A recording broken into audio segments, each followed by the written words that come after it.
Welcome back to my home. I'm Gayle Crosby, the author of The Seduction of the Green Valley, Gold, Greed, and Grapes, and the video series Decoding the Mysteries of the Green Valley. While this is my first book, by no means will it be my last. In fact, coming soon will be The Innocence of the Green Valley, Vessels, Virgins, and Vines. How's that for a title? Next will follow the flourishing, and then the pillaging, and who knows what comes next. But with each subsequent book, deeper mysteries will be systematically revealed.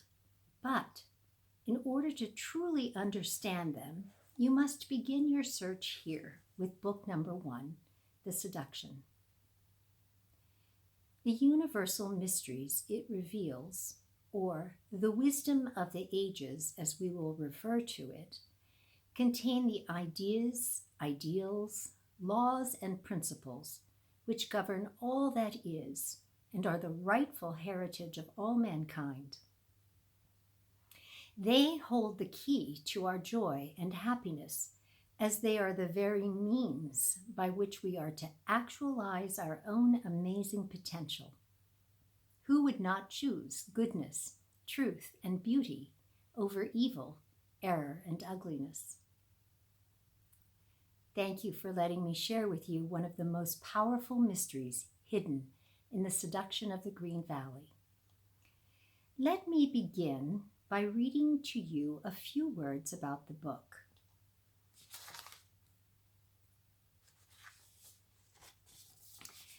On the surface, the book is entertaining, suspenseful, romantic, a roller coaster ride, a book to take to the beach and get lost in. But scratch the surface and you will be rewarded with a gold mine of wisdom. Delve even deeper, and the wisdom of the ages is there for you to find. So why is this so important? Why is it significant? Because with it, confusion vanishes. We see ourselves and our world as it truly will be when we both individually and as a society understand how it works and actualize our greatest potential for goodness, truth, beauty, and unity. In that day when we understand the ideas, ideals, laws, and principles that sustain our universe and us, we will love and be loved. We will be joyful, supremely useful, and gloriously challenged to become so much more. Join me now for part 1, Decoding the Mysteries of the Green Valley. Tall oaks from little acorns come. That's an English proverb. We can all visualize an acorn. Here's a picture of one behind me. Like this acorn, we all possess a mighty power. This power is universal, which means it's common to all of us without exception. There is no one who does not have this power. That means that whether we act in destructive ways, like our character in the book, the evil red eye, or in ways that are good, true, and beautiful, like the ever-striving Jonathan Hart, we have this power within us. The fact is, we have this power within us, whether we're aware of it or not, believe it exists or not, or whether we want it or not. It simply comes baked, as it were, in our DNA, and we're stuck with it.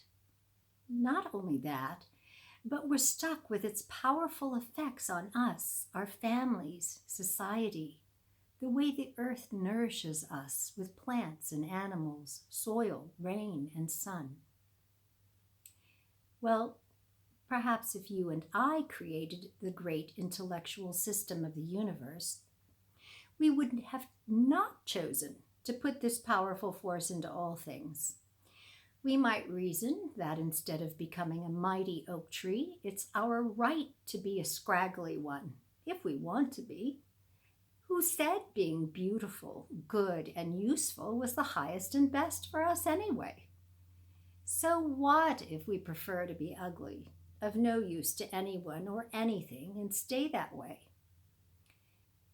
But as we are not the creator of the acorn and the oak tree, the earth in which it is planted, the water which nourishes it, and the sun which gives it life, the very universal system by which it grows, we must accept what is. Well, I suppose we don't have to accept it, but to do otherwise is like standing in front of a speeding train and not expect it to run over you. There is a power inside this acorn, just as there is a power in every living thing, including you and me, and all the characters whose lives we've come to know and live through in the book. What is this power? This power is a dynamic force, like a colossal generator within all things. It has only one goal. What is that goal? To actualize or become over time the highest and best version of itself. Amazingly, this process operates slowly, systematically, naturally, normally, and in positive ways. Like a rose bush, who at first thinks of itself as nothing, only a little wad of pinkness held in bondage by green leaves. Inside, the rose knows it's more, but only when the flower grows stronger than the leaves does it suddenly realize its own dignity, self-worth, and significance. "I'm a glorious rose," it exclaims. "Good, true, beautiful, fragrant, and adored by all who pass by." Who knew?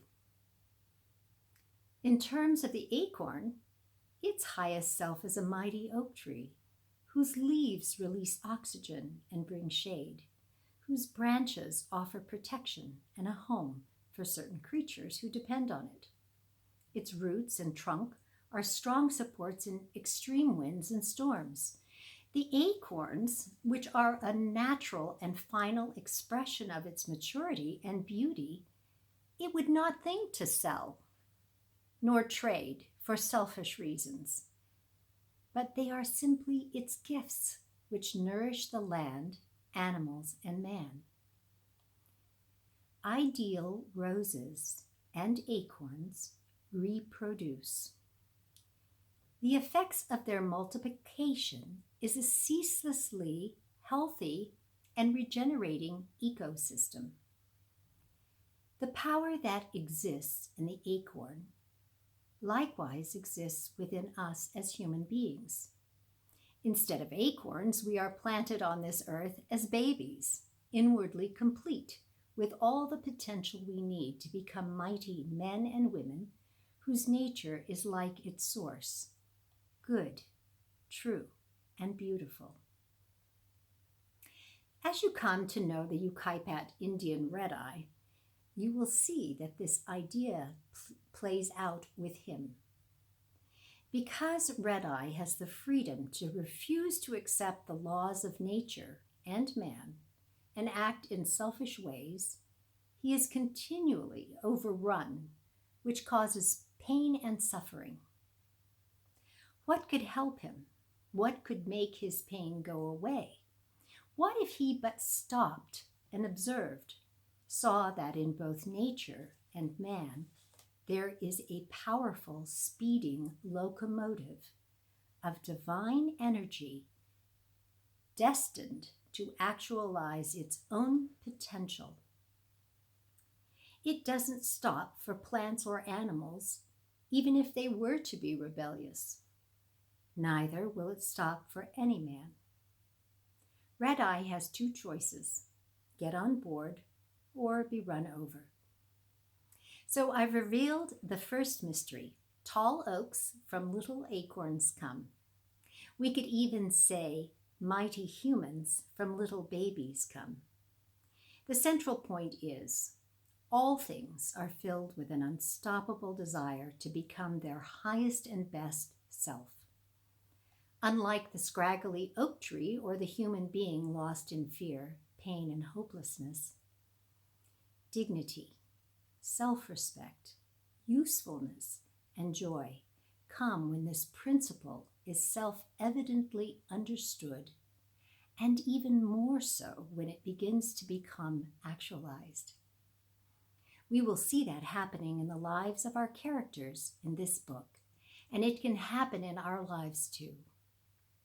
Pain, which is always remedial, lets us know we do not yet understand how this life principle works, and in order to cease being in pain, we must learn how it works, and we must learn now. Is this idea true? Each of us must decide for ourselves. Each of us must use our own good mind to test its truth, using the litmus paper of nature and that part of the system of the universe which is obvious to us. Only when we see self-evidently can we really know if this idea and our ideal are true and whether it holds significance for us. If you'd like to continue this discussion, please feel free to comment on this blog post. I'd love to hear what you have to say. After all, we only learn when we truly listen to each other. Stay tuned for part 2 of Decoding the Mysteries of the Green Valley. Goodbye for now.